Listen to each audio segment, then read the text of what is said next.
right there on top of the moon. We could sit and do nothing. I wish we were bold to just fly away. I don't wanna care. Hello guys, welcome to Teletonics TV show. This is our online discovery history news with Favor and Anita, the ultimate stream channel for your truest and definitely most credible historical and present day data information. If you have not subscribed, subscribe right now. Click on that notification to receive hints of videos that we post to you from time to time, and as well also share our contents, share our episodes, and share this amazing, beautiful thing that we do here on this platform.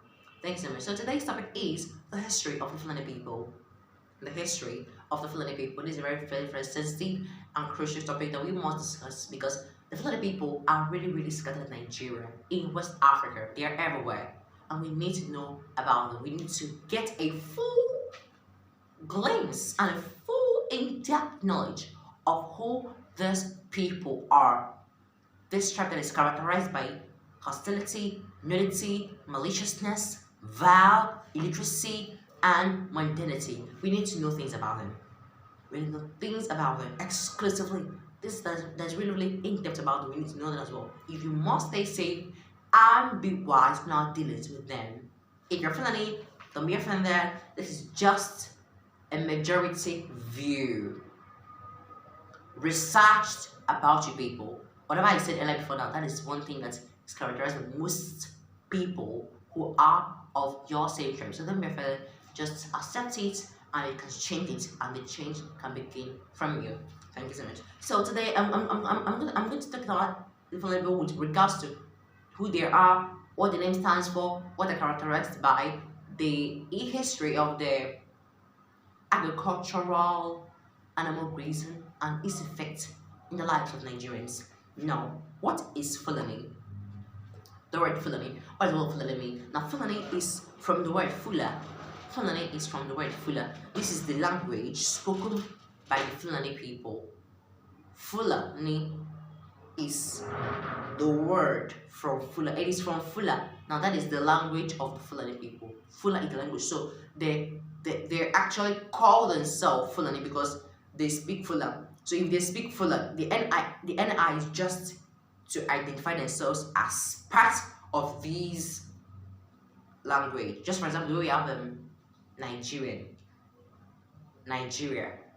Nigeria is a country. Why Nigeria is someone from Nigeria? So Fulani is a people. Why Fula is a word, a language that they speak. Now, this language, Fula, that is the Fulani people, there are about 10 million.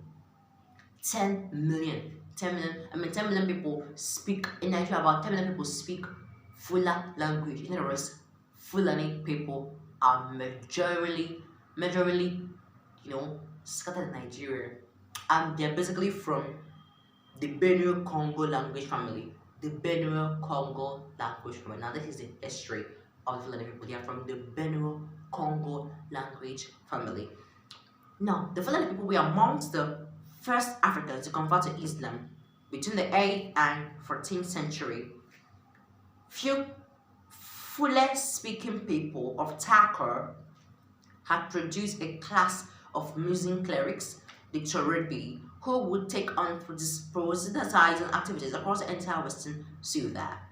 The Fulani people also call Fube or Peel. So it's either you call them Fube or Peel. P-E-U-L, Peel, or Fulbe, that is F-U-L-B-E. So it's either you call the Fulani people. Like if you want to really show that you know things about them very well to any of them, you call them Fulbe or Peel. They are also well known for the delicate decoration of utilitarian objects, such as milk bowls that reflect the nomadic and pastoral lifestyle. So right from when later when they're small, there are thoughts about agriculture with regards to pastoral farming. They were given extrinsic and intrinsic values on it, and they were thought deeply on the importance of pastoral farming with special regards to milk. The Fulani people, like all people, they don't really eat meat that much. They don't eat meat that much like other tribes. They feed basically on milk. So if you want to get a Fulani person, you get them through milk. Through milk. They love milk a lot. Just like the way the average Igbo man loves, traditional foods like swallow and soup. They enjoy it. I call it swallow because that is a more relatable word, swallow, for them as well. Then the other people, they also love the sugary foods, the sugary drinks, and then the trap food as well. So every tribe has things that you used to use in getting them. So for the Fulani people, it is basically milk. Now, the history of the Fulani people in West Africa, very important. Fulani people, they are almost everywhere in the world.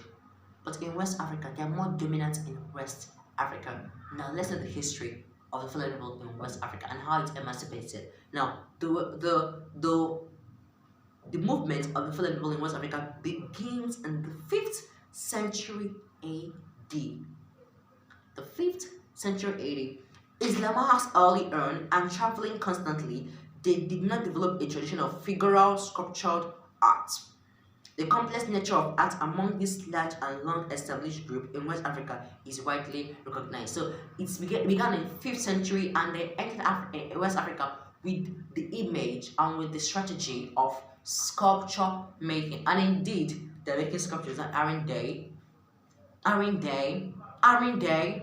You see? Because in West Africa, basically South Africa as well, Nigeria, and some other parts of South Africa, the Gambia as well, the Congo, they love exclusively and deeply artworks. So now the art sculpture making, the artwork which they are good at, was a strategy that they used in entering, in finding themselves in West Africa. Now they use this actually as a weapon of words, penetration into West Africa.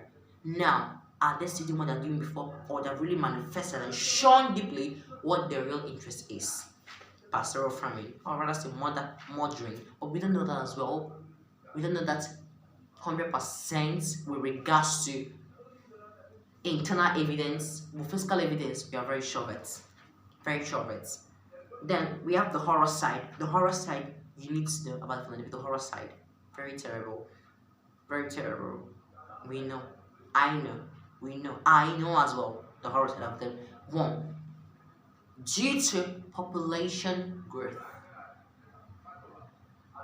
and desertification, Fulani nomads have to move south towards more fertile lands because there was desert encroachment in the area and they have to look for a more comfortable area basically for their pastoral farming agricultural lifestyle. You have to look for a better place to do their grazing, do their feeding of animals, and survive. They have to move to south toward more fertile lands to graze their animals. This created on them and around the other people that they moved to conflicts. So the main issues that came, Fulani people are very loving people, they're peaceful people, they're smart, they are kind, they're generous, but their extensive love and worship of cattle, pastoral farming, has produced in them demonic and undignifying and terrorizing and malicious physical outputs.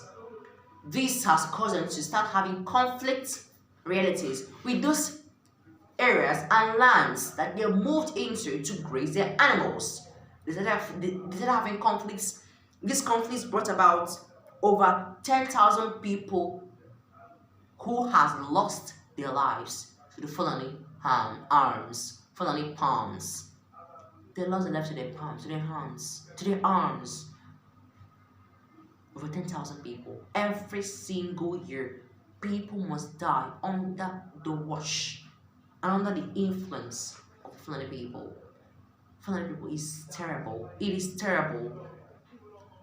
Your animals are becoming so evil on you. You are worshiping them a lot. You are becoming territorial. Taking a place that doesn't belong to you. Attacking people that give you open arms into the country, into the community. You want to take over, you want to be in charge. I told you earlier, you are full of maliciousness and hostility. Let's proceed forward. Who is the leader of the Fulani people? Usman Dan Fodio. Usman, also spelled as Uthman or Usman, Arabic Uthman. He was born on December 1754 at Maratha Gobir Hostel and now in Nigeria. Died in 1870. So the leader, the person that started up the Fulani movement, perpetration, the one that fostered, the person that actually enacted the doctrines, enacted the importance, deep importance, and extensive value they place so much on a pastoral farming is this man, Usman Dan Fodio.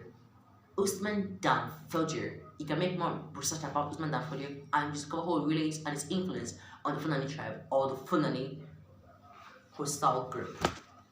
We have the next one. He also is a philosopher and revolutionary reformer. He is a philosopher and a revolutionary reformer. He started the Jihad Holy War between 1804 and 1805 and created, no, 1808, not 1805, 1808, and he now created a new Muslim state. Now these are the basic things you need to understand and know as well about the Fulani people. If you must, and indeed, have a healthy relationship with them, you must ensure that you are very protective when it comes to your property. Very protective when it comes to property. And ensure to have a no open land mass. A no open land mass. A no open land mass. Yeah, you must have it. They are good people, we love them, but this issue of them getting so much into the pastoral farming is really costing our lands. So you must ensure to always have a closed land mass to avoid troubles. We know they love animals. I mean, they are the top people who lead in pastoral farming anywhere in the world. They're the top and they're the best animal grazers, the best animal raisers ever. But these other detangling, deadly attributes, accumulations, and experiences they have wrought for themselves has made them a bane to the society. And if they must handle it, they must handle it personally and dutifully. Thank you so much for watching this video. If you have not subscribed, subscribe right now. Click on the notification as well to receive other hints and videos that will post to you from time to time. Also ensure to throw your comments there and keep it good at the notes. Thanks so much and see you in the next episode. Bye for now.